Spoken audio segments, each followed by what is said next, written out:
Jackie Dorman. Greg You're Carson. here. I am. What's happening? All the way from CP up north. I had a bit of drive to get here today. It wasn't bad, though, because Donald Trump wasn't in town and the freeways were open. Listen, I don't watch the news, so I didn't know. And I was like, something terrible has happened. There's a fatal accident. Like, I was imagining all these things because the freeways were all closed and I had no idea. Like, I didn't know. When was that Friday morning by chance? How tone deaf is that to do that on a Friday, right? Because it's like everyone's trying to get home from work and I saw people super pissed off on the other side of the road. Like when I was coming back from down south, everyone's like in the parking lot of traffic and I'm like, oh man, sorry. Yeah, I didn't even know he was coming to town. No, I didn't either because I just, I'm checked out. I'm focused on helping people get married. Yeah, exactly. Yeah. Not just people, but lots of people. I saw the stats. It's crazy, right? I mean, compared to the people that I know and how many people they're helping people get married, which is like none. I don't know anybody that does it. Seems like it seems like it's a lie. Every time I look at it, I'm like, am I telling the truth? Is this real? And it is. It's real. So, Jackie, what's the secret sauce? What do you got going on here? How are you doing it? Well, we start with the end in mind, right? So we have to help people not just meet someone and get married, but stay married. Yeah. And so I'm married and I know that marriage is hard. Right. Full time, and so, overtime, all the time. Yeah, it is. It's true. You got to work it like a job and you have to be willing to do that. Even if you're a good match, even if you're compatible. If I was going to let people know anything, that was what I would want them to know, that marriage in the year 2024 is not easy. It's not. And so knowing what it is, like the enemies of the State of the Union, right? What are the enemies of marriage that are going to pop up in your life? And let's start with unpacking that. So that we diffuse those bombs so they don't go off in your marriage and blow it up. Yeah. So that's where we start. And when we start with that, I call it heart work.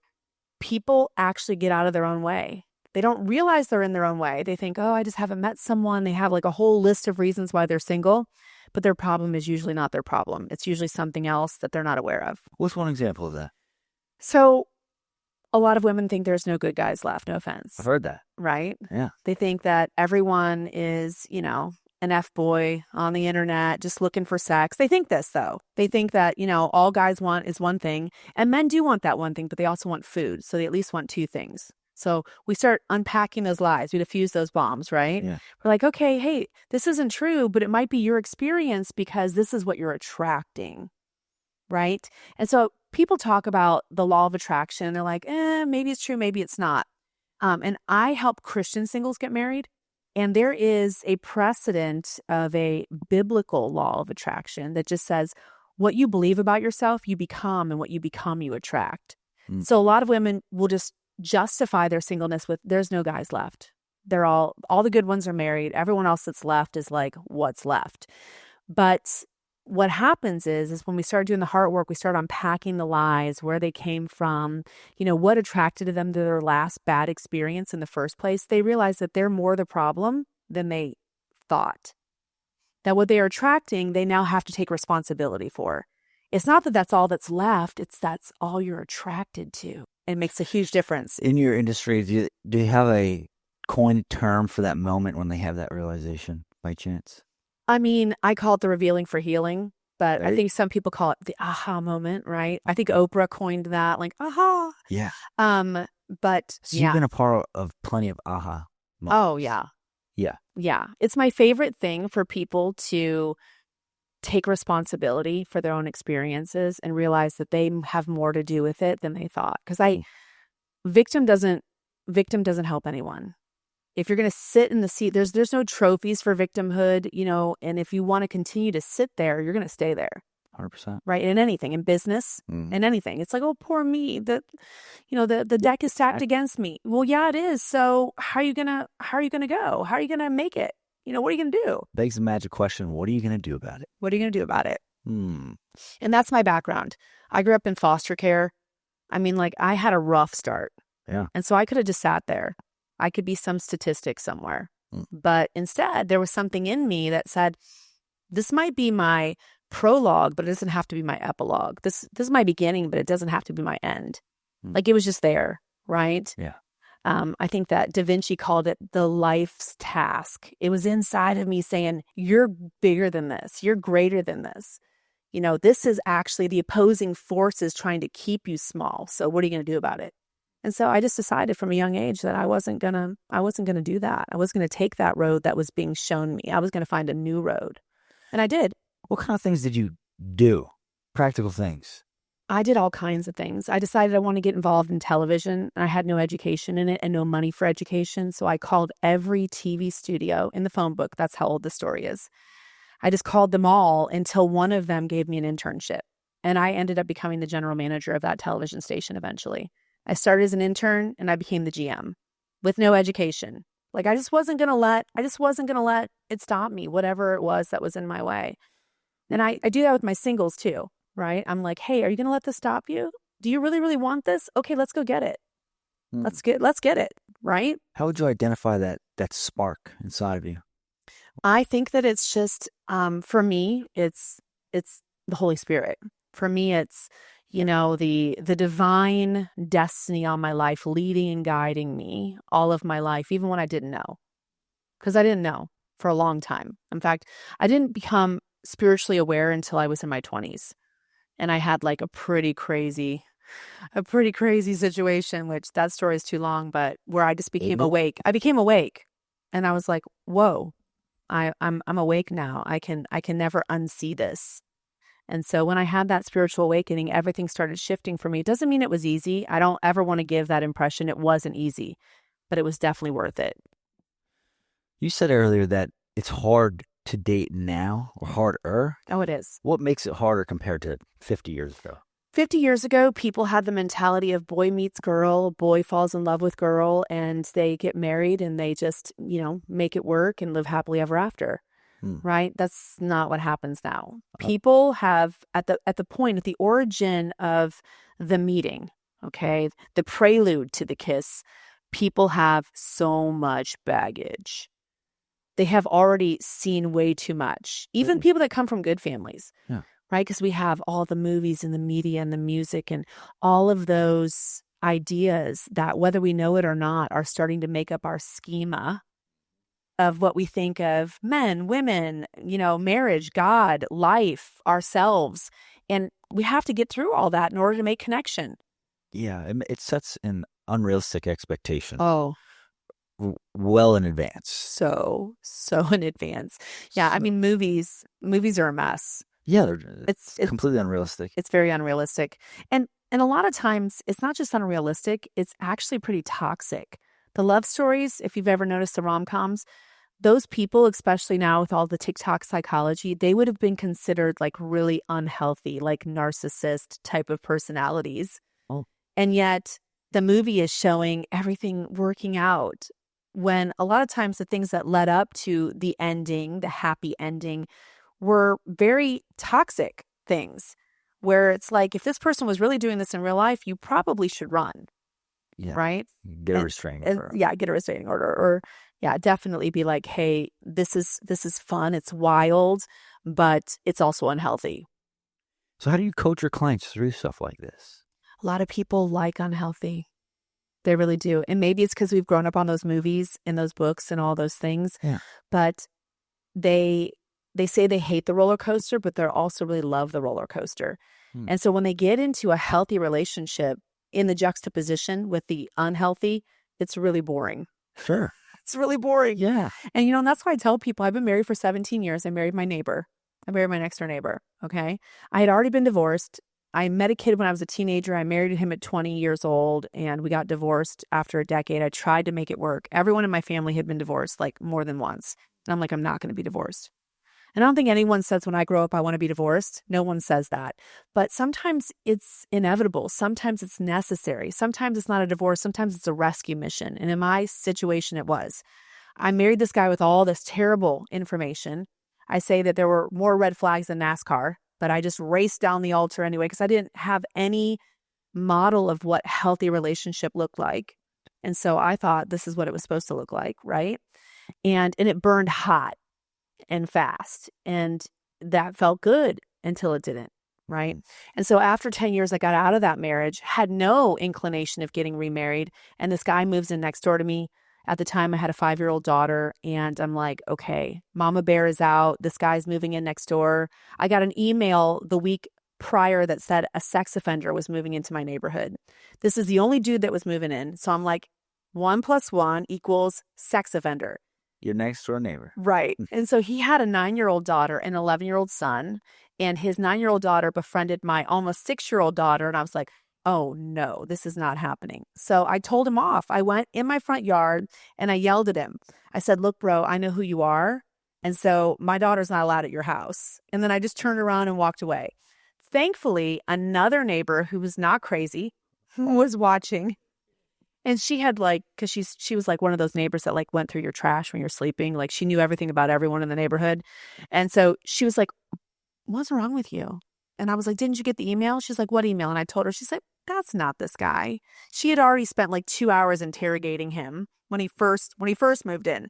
And so I felt, bad, kind of, right? Because I'm just protecting my kid. And so I went and I apologized and we became friends. We shared carpools with our kids and different things. 4 months later, he asked me on a date. 4 months later, we got married. So from the time I yelled at him to the time we got married was 8 months. That's good. Right? Yeah. It was 8 months because we'd already been through the things. We'd already known the things. So 10 years in, got out, never expected to jump back into anything. But then I was able to really understand everything that happens that is kind of the enemy of connection. And it was through that situation that I started realizing how much heart work I had to do. Right? I had so much heart work to do. And it would have been better if I would have done it before jumping into another marriage. The first 2 years were crazy. But we made it through. And, so I want to help people unpack that stuff before. Start with the end in mind, right? Yeah. How would you explain to a 5th grader what heart work is? It's just, all of us, trauma doesn't just hurt us, it creates different versions of us.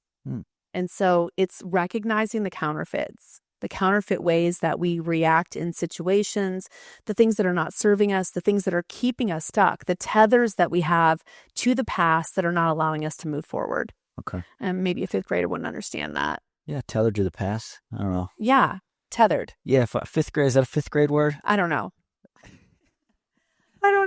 Okay. We got it. The things it's so for a 5th grade, it's like unpacking your backpack. I see these kids with these huge backpacks now because they're not putting anything away. They have it all. They're carrying it all on their back. And pretty soon that's going to break you. So let's unpack it, get rid of what you don't need, keep what's necessary. Yeah. So you can move forward.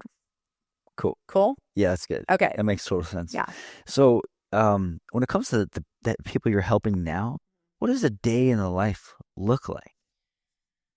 I mean, every day is a little bit the same, but, we have lots of clients that come from everywhere. In fact, I would say that 50 to 60% of our clients are word of mouth, and that's really great. People are having such good experiences with my programs, with my coaching, with my matchmaking that they're telling their friends. And so that's exciting. Every day when I get up, I have lots of emails to answer. I have gotten to a place where I have a great team that works for me and with me. Good. Of master heart work coaches and dating coaches and other matchmakers. And so I don't have to do what I did when we first started 5 years ago. We started in pandemic. We started in March of 2020, right before all the crazy started. Right? A lot of crazy happened. Yeah, but we didn't know how crazy it was going to be because remember, it's supposed to be over in 2 weeks. Right. So everyone was a captive audience. So it was a perfect time to start because everyone was stuck in their houses. They had nothing to do. And I ran one ad in 2020 and everything exploded. What? Yeah, one. On Facebook? Yeah. You're kidding me. Everything exploded. What did that say? I think it said something like, it was just to women. And it was like, are you tired of being alone? Have you, because it's to a Christian audience. So it's like, do you think God forgot about your love story? Are you tired of meeting men that are not marriage minded? They're not serious. The Peter Pan boys, is something along those lines. Good. Yeah. Okay. And we hit the spot. Yeah. Like an arrow right to the heart of the whole matter. So you got a bunch of clicks. A bunch of clicks. People. Hundreds of students. right from the beginning. Students. Yes. Oh, wait a minute here. Yeah. When you say students, you're not talking about people in college. No. I mean, students that wanted to come and learn from me as like their dating guru. Oh. Yeah. Oh, snap. Yeah. You called yourself a guru.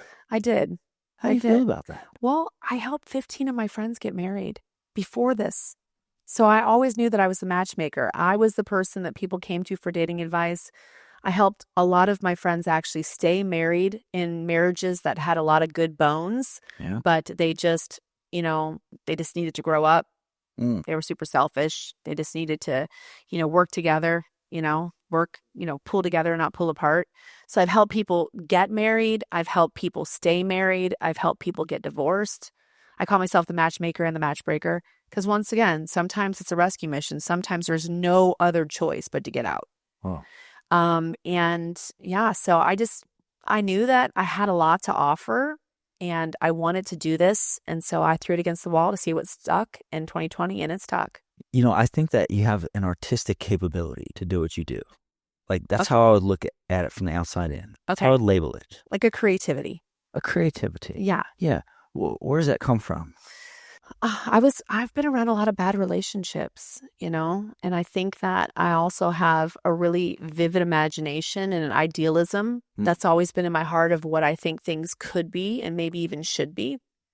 And so I've always wanted to help people be happy. And I personally think that we're better together as men and women. I do. I think that that's the divine model. I think we're just better together. And so I hate all the things that try to keep us apart. And I saw that growing up in my own life. My mom was married 3 times before I was 10. Dang. Yeah. And none of it was good. Whoa. Right? My dad's been married 5. And he didn't raise us. Like he left the family when we were kids. And so I saw a lot of bad relationships. And I decided in my own heart that, yeah. Or something like that. The math, 3 and 5 is 8. But I just decided that, I was going to have a good marriage. That didn't work out for me the first time. But this is what also happens because I have a lot of divorced clients is that failure doesn't rob us of potential. I still had the potential to have a good marriage, but it does rob us of confidence. So a lot of people come to me, they have no confidence. They'll say things like my picker's broken or all I attract are bad people or, just whatever lie it is that they're believing because their confidence is tanked, right? And we see this in sports a lot. Someone's really doing good and then they have a bad streak and then they give up. Yeah. But if they have a comeback, they get enough confidence to try again, it's usually pretty epic, right? And so I took that sports analogy and I was like, if I did it before, I can do it again.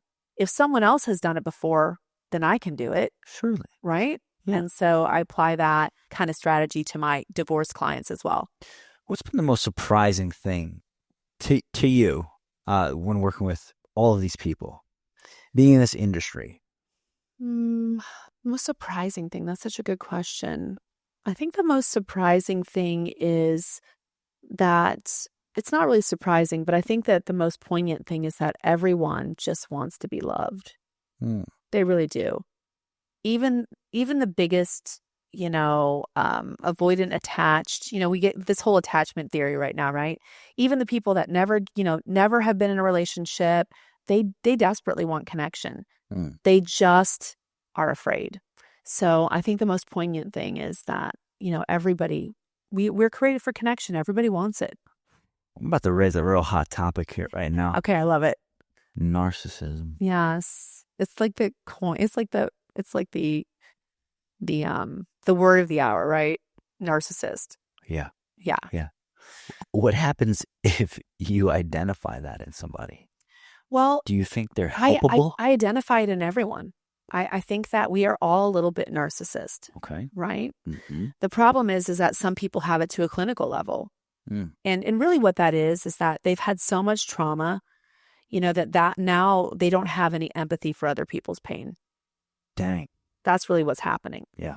So, we can make it, bad and evil if we want to, but really that's what's happened. This person, they've gotten this far with no help, with no just revealing for healing with none of that. And now they're at a clinical level where they just cannot feel the pain of other people. Hmm. And like a sociopathic level. But everyone has selfish tendencies. Every one of us have things that will trigger us and cause us to go into self-preservation mode. All of us. And so if you see that, say you're dating someone, right? Mhm. Say you and I meet, we're having fun and everything's going good. And then something happens that triggers you into a self-preservation mode. And I see it, right? Because a lot of times people are already on guard looking for it. They're looking for, well, this seems too good to be true. How is this person messed up? So then I see it, but instead of, being self-aware enough and have done my own heart work where I can see it for what it is, I'm going to label it. I'm going to label it as some sort of narcissism. I'm going to label it as some sort of toxicity, right? Instead of understanding that everybody has yellow flags. Everybody without exception has yellow flags. And if you trigger them and they haven't done the work, it's going to turn red. Now, does it mean that you can't have connection with that person? No. But if you bring it up to them, hey, this happened, and they're like not willing to take a look at it, then that's the true deal breaker. Depending on how well you know them and how long you've been talking to them for. Variables. But a lot of people will cut and run the first sign of anything that bothers you. And what I say is we're triggering each other. I call it, because I grew up in foster care. When you're around people that are orphans, man, people will stab you for a biscuit. I'm telling you, it's crazy. And so I call it poking each other's orphan. All of us have like a self survival instinct inside of us that if someone pokes it, we'll put our dukes up. And so it's like poking each other's orphan inside there. Must be some good biscuits. Well, yeah. Yeah. No. It's not the Oliver Twist story. It's that actually comes from something, but the whole stab you for a biscuit, it actually comes from a real story about biscuits. But yeah. Didn't know that. All I'm saying is that there's a scarcity mentality, that there's not enough to go around, so I better make sure I get mine first. Yeah. That's all.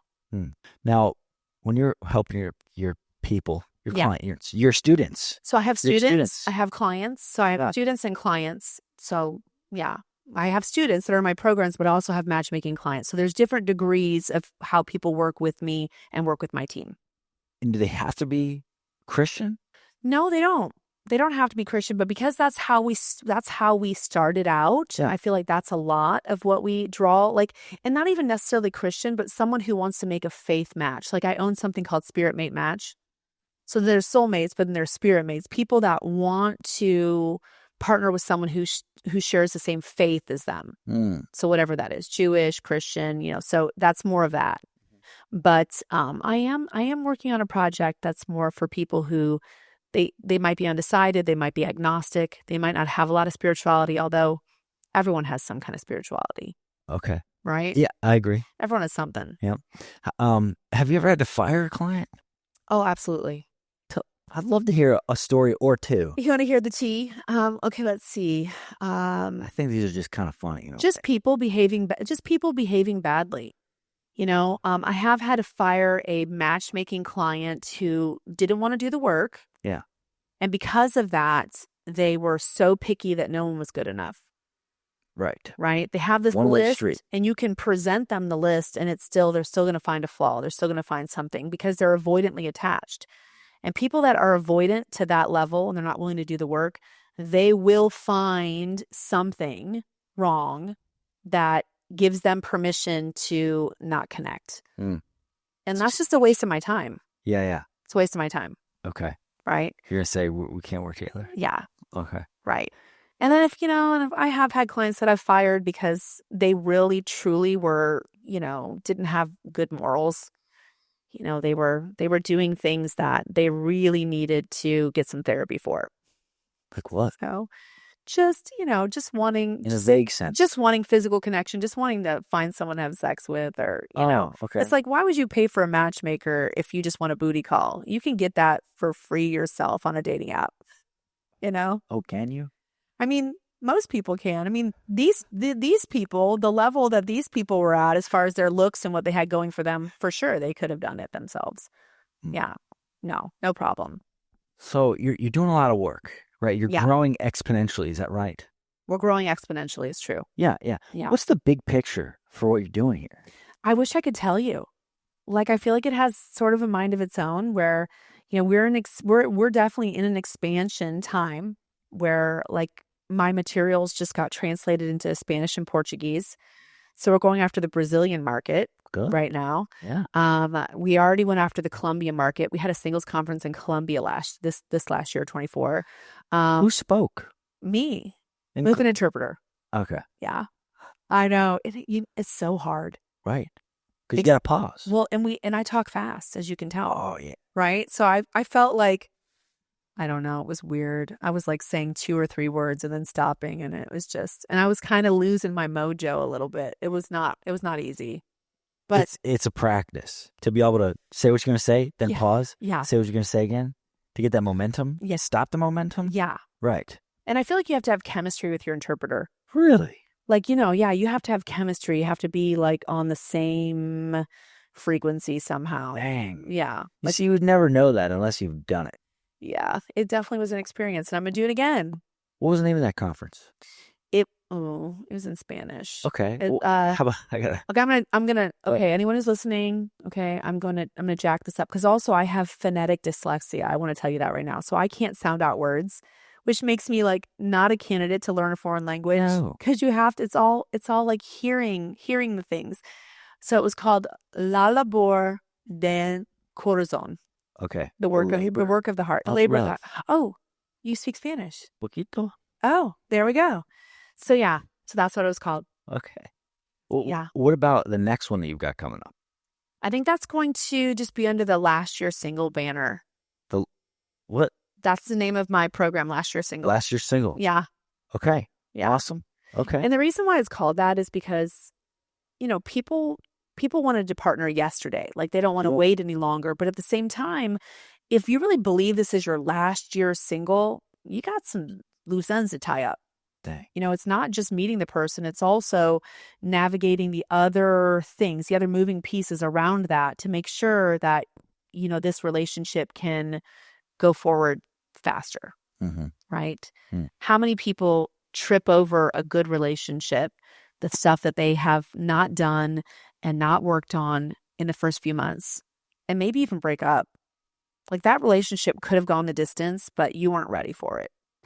What are a few key qualities one should focus on when embarking upon a new relationship? Gratitude is one that comes to my mind. Yeah. I think if you're grateful for that person's time, right, that goes a really long way. I like one single word that has a lot of presence. Now, what's something else? I like that too. One of the things that I talk to my students and clients about is no one's a waste of your time.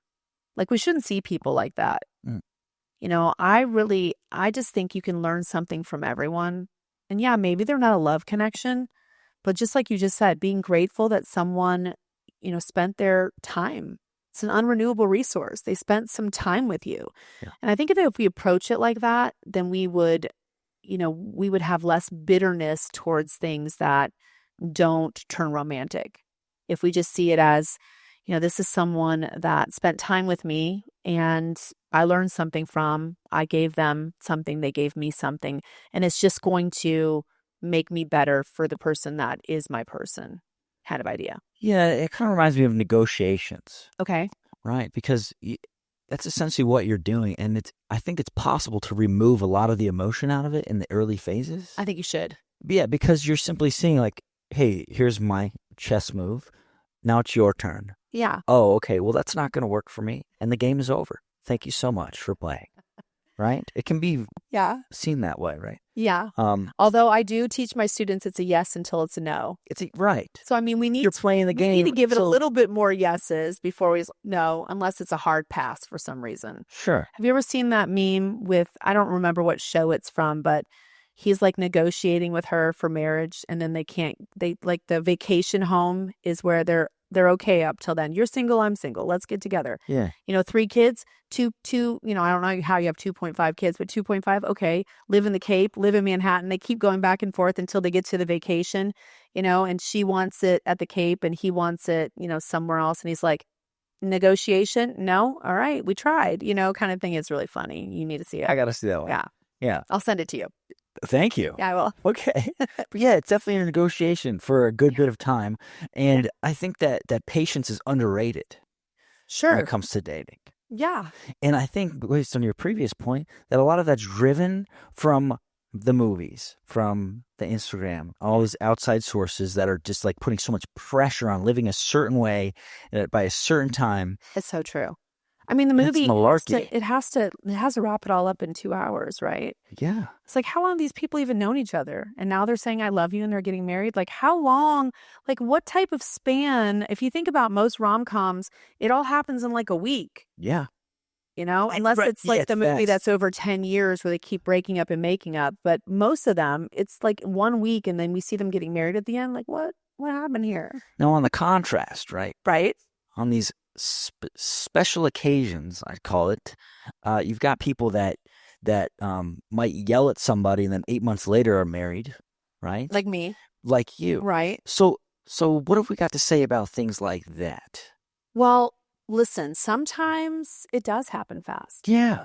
I've heard of people knowing each other for like 2 weeks, getting married, and they're married for the rest of their lives. Well, here's what's going to happen. So You're going to do the work before, or you're going to do it after, but you're going to do it.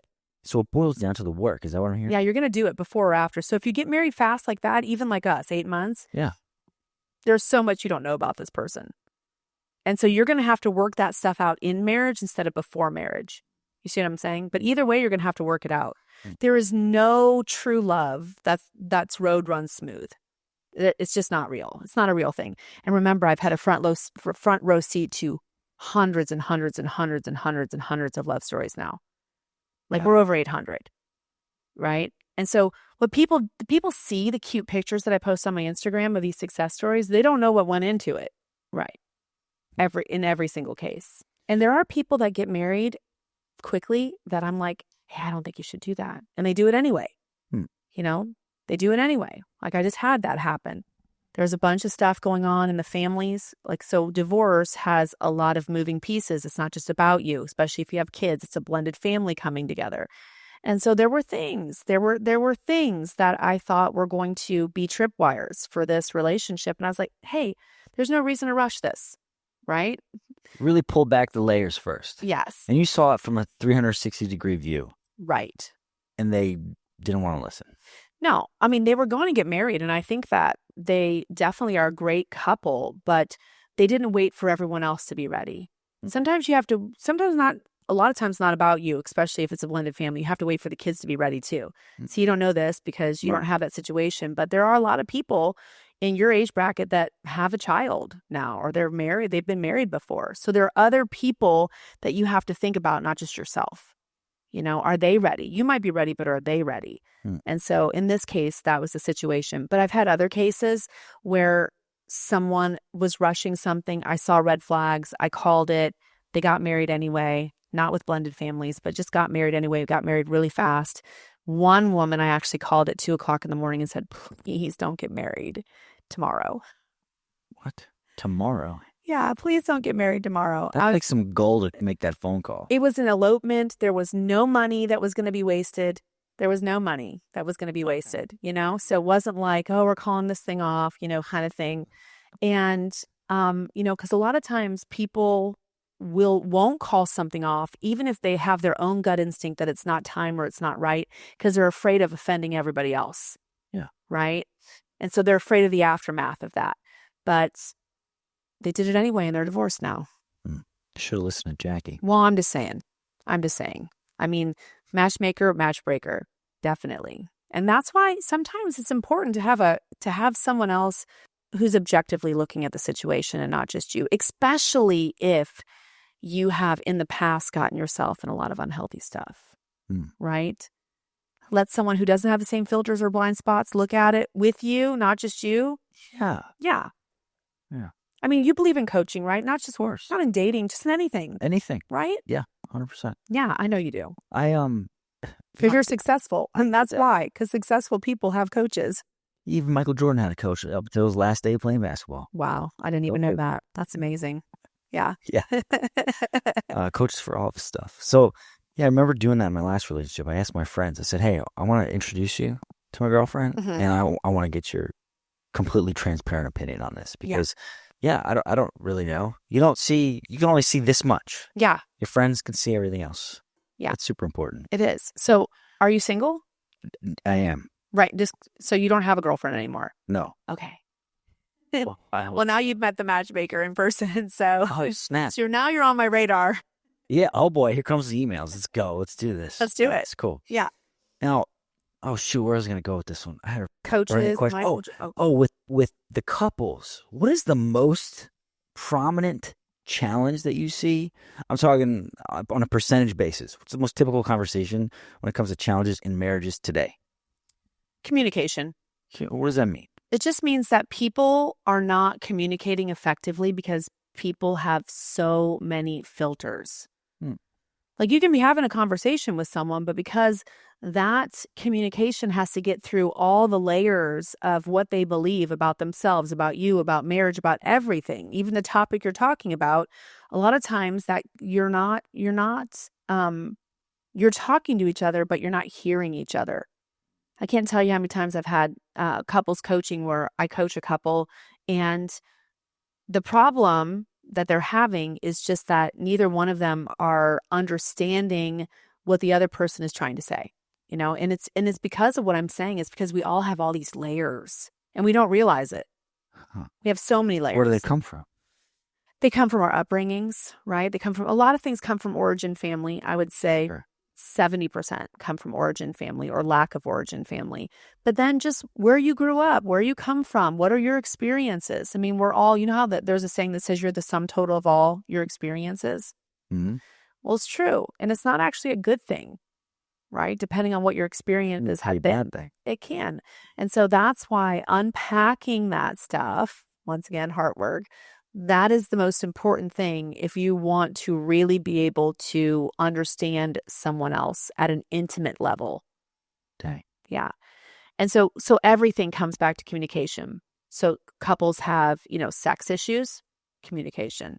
How? Right? How does that? Because sex doesn't start in the bedroom. Sex starts in the living room, starts in the kitchen, it starts in the car, on date night. It starts with how safe do I feel with this person? How intimate, intimacy do I feel with this person? If you want to have good sex, then you have to have good communication. You have to feel safe with this person. You have to feel like they really know you and understand you. Otherwise, it's probably going to be pretty surface. And at the end of that, most people feel kind of, Awkward. they feel it's just not, how you eat something doesn't really hit the spot. Yeah. Like it just doesn't hit the spot. Like, yeah, it was physically gratifying, but it didn't hit that inner core of you where you just feel like, yeah, I'm connected. Yeah, I get that. You feel disconnected. I get you don't that. feel connected. Okay. Fully connected. Makes sense. So it's going to start with understanding. It's going to start with, that intimacy that's emotional. Yeah. Before it gets here. And in fact, that's what I teach my clients. That's another rule that I have. So regardless of whether they're, whether they have some sort of moral rule book because they're Christians or some other type of faith, anybody who works with me, no sex. Sex is off the table with the people that I match them with their dating. Even if they think that, it's okay to, have sex with people that you're not making a commitment to. If you work with me, no sex. Based off the principle of?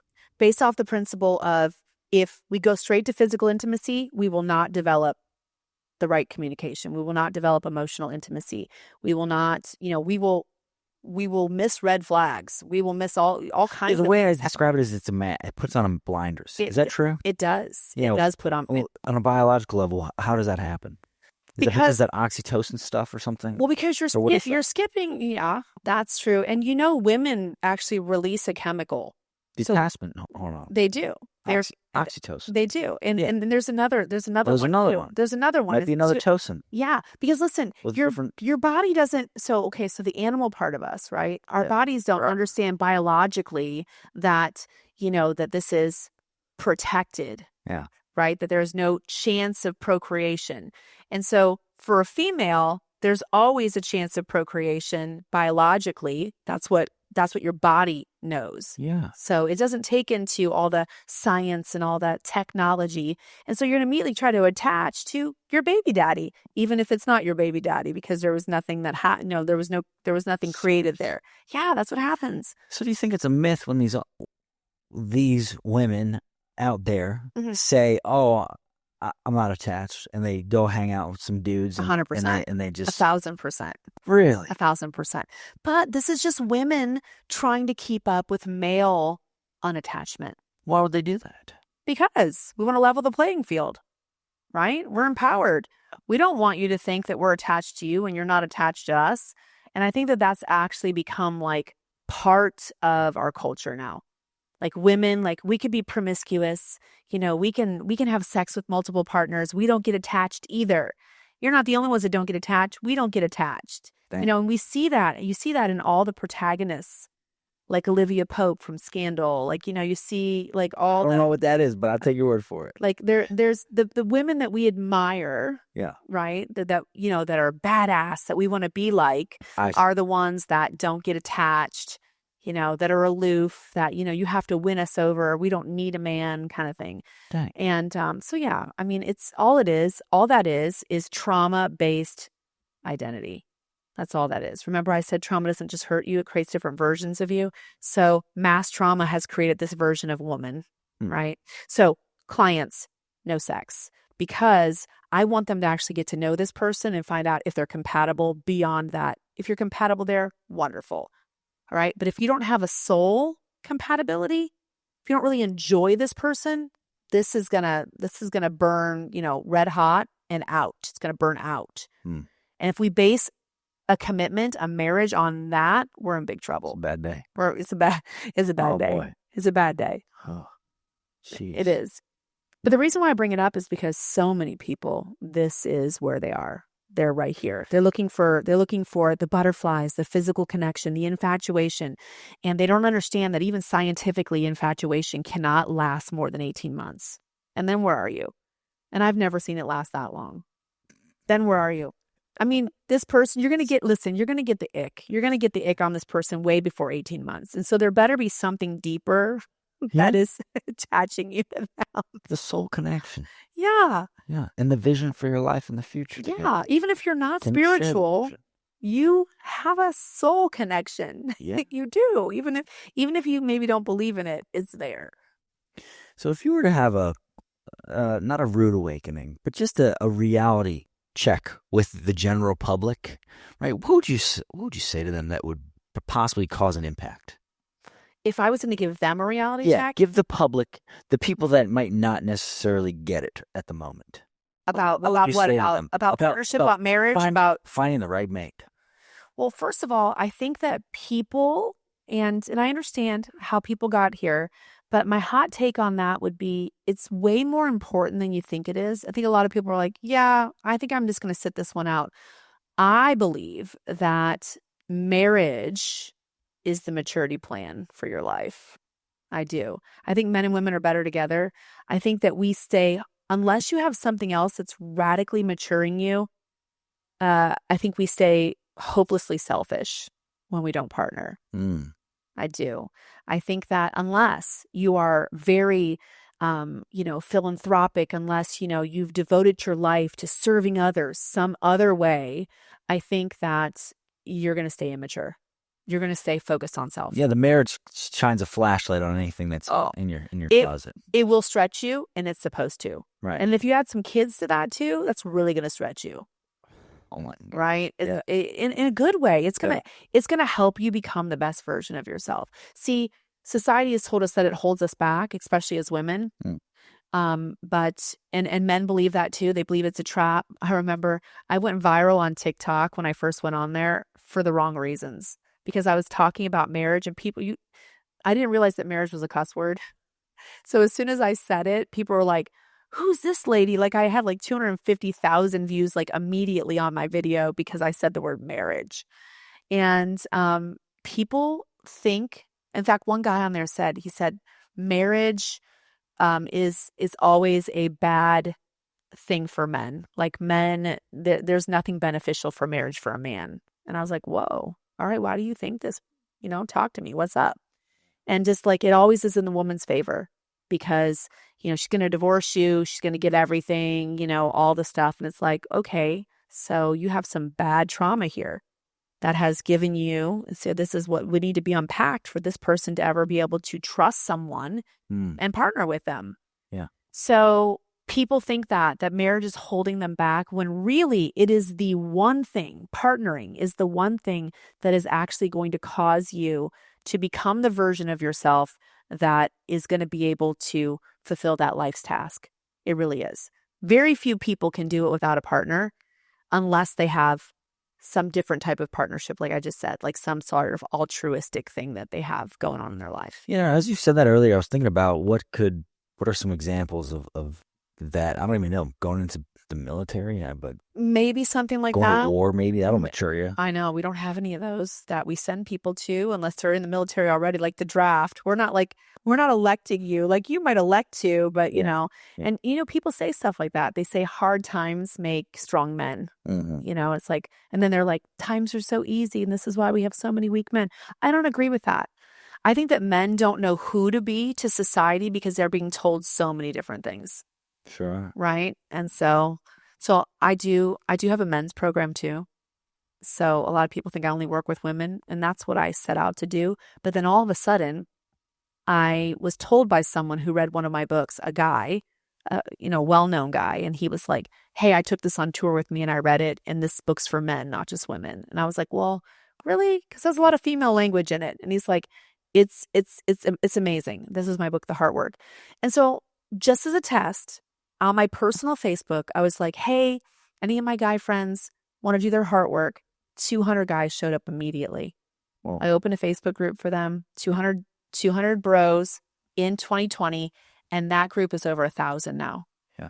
Men that are like, and not to be matchmade, to do their heart work. Yeah. Because personal development. Yeah, exactly. Inner work, personal development, like inner healing, inner work. And so a lot of times when you think of that, unmacho stuff. Yeah. It's definitely not macho. Yeah, it's not. Somebody told me a statistic the other day that 10% of men do personal development and 90% of women do personal development. I think it's probably true. What? I think that is probably true. And I think it's because men have been told, once again, all these voices from the time they're young, that they should already have it together. Yeah. That just because you're a man, you should have your T's crossed and your I's dotted. You should have your ducks in a row, right? Men should have the answers. It is. And it's actually, it's not just a falsity. It's so self-sabotaging. And this is why so many men struggle. Because it's like, not only do they have the regular problems that humanity has, they feel like they're not allowed to tell anyone.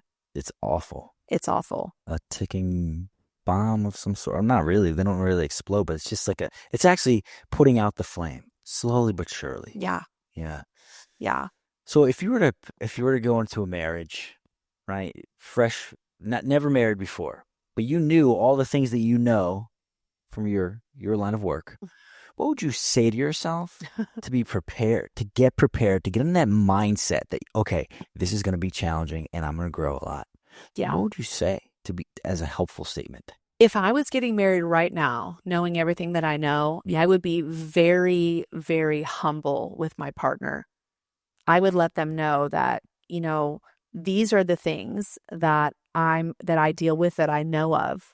And as we grow together, there's going to be more things. And I'm promising, I'm covenanting with you that, you and I are allowed to, show each other what it is that hurts each other, what might be harming each other, the things, even if they seem irrational at the moment, always be willing to hear what the other person's problem or pain is and be able to take responsibility for anything that you might be doing there, but at the same time, help them to take responsibility for their own heart work too.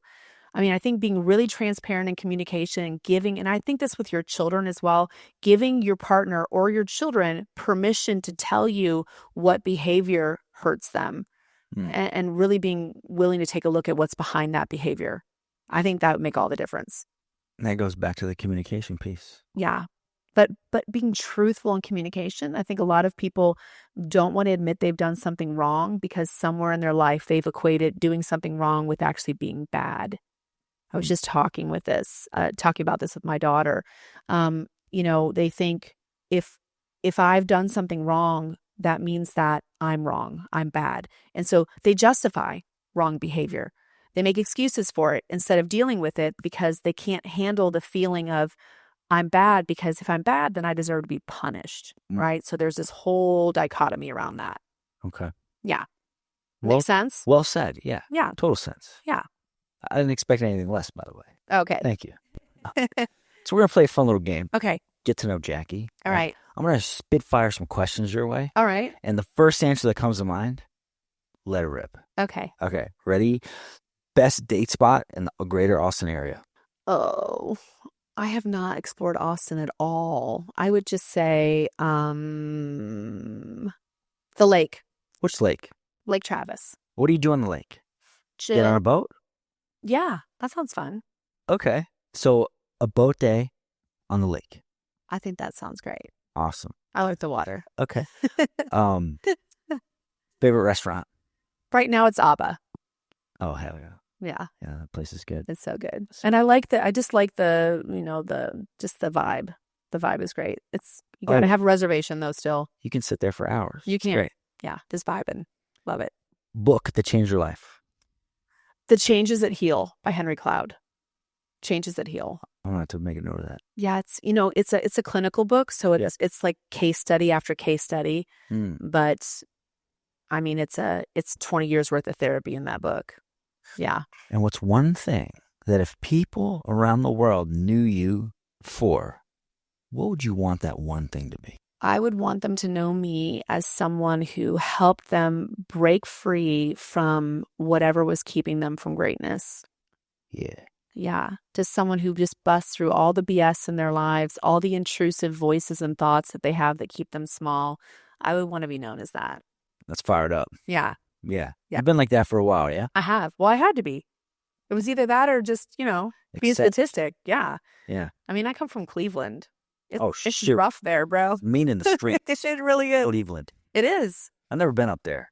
Yeah, you're not missing anything. Right. Though I do hear, I heard it's being regentrified now. Yeah, people are going in there in droves. Yeah, all right. The gold rush in the opposite direction. I'll have to visit it. People are leaving California, going to Cleveland, Ohio, of all places. There's a tech boom out there or something like that, I heard. Yeah, I heard that too. Time to go back. I haven't visited there in a long time. Yeah. Yeah, how to blame you? But I came here because I feel like the city is very progressive in every way. How long you been here? 7 years. Oh, from Cleveland. From Columbus, but yeah. Okay. Still from Ohio, but I was born and raised in Cleveland. How long you been, where? So your neighbor husband, when was that here? Oh, that was out there. Yeah, we've been married for 17 years. Oh. Yeah, that was in Ohio. A good bit. Yeah, we came here together with our grown kids. We have 3 grown kids and 2 twin grandbabies. Holy smokes. I know. Yeah, so you all had a conversation. You said, we want to move. Yeah. And then you were looking on the map, you were talking to your friends. Yeah. And then boom, this was the spot. Yeah, I mean, we really felt like divinely guided here. Has it lived up to the hype? It has. And remember, we moved here before COVID, so it was kind of strange in those years, and that's probably why I haven't been around a lot to a lot of places, because by then my business had exploded and I've been traveling a lot. Sure. So I really do need to, get down into Austin and get involved in community, which is why I'm sitting here with you, because you're like, everybody. Getting there. Yeah. Yeah. Yeah. Thanks. I feel like it's ripe for a prototype here of just a lot of cool stuff. So much cool stuff. Yeah. We're at the tip of the spear in a lot of ways. Yeah. Which is another reason I like it too. For sure. Yeah. How do people get a hold of you? They What's can go the to best way? JackieDorman.com. And it's not Dorman, it's Dorman. All right. So like Norman with a D. So JackieDorman.com. And they can find me at Jackie Dorman Official on Instagram, and they can see all the amazing success stories. So I post them all. Yeah, you do. Yeah. I was looking at them today. Yeah. Super cool. Yeah. On your story as well. Like people. And the spotlights, there's like 7 or 8 spotlights that all have 100 pictures in them. So yeah, just going through there. Well, I can probably speak on behalf of the people listening that we all appreciate your work. We need more people like you that are being the light, being a guide for the lost. Yeah. Dating is a maze, and especially in this crazy busy world Yeah. where you're getting influenced and you're getting pressured, Yes. and we're busy. Yeah. There's a lot going on. There's a lot going on. Things are changing so fast. But we don't want to wake up, decades from now and realize that we missed out on the whole point of being alive. And that's connection. Yeah. Right. And so we don't want to do that. So it's important that we make, priority. We make space for what's most important. And that's people. Yeah. We're wired to connect. Yeah. Yeah. Speaking of, what kind of people do you want to be connected with? Here? Yeah. I want to be connected with just people that have free thought. I want big ideas, people that are not afraid to go after it. Like I'm a fast start on the Strength Finder. Like I just like to start. Just, we'll figure it out. We'll pivot. We'll get there. What's the Strength Finder? Is that like a Myers-Briggs it's like deal? a personality test. Okay. Yeah. So it gives you like your top, and one of mine is fast start. So so be around people who don't just sit around and talk, but they actually do. Like those are the kind of people I like to be around. Noted. Yeah. Okay, I'll keep the feelers out. I'm already thinking of a few people. Yeah. That's good. Well, again, thank you so much. Thank you so much. This is Fired Up Chat. Yeah. You came in here guns a-blazing. Yeah. And we got after it right away. You're not kidding. You are, what do they call it? A starter. A fast starter. Yeah. Yeah, we came in here, we started. Right. Yeah. All right. Yeah, thanks again, Jackie. Thank you. Tell everybody, till next time, everybody, stay fired up. Cheers.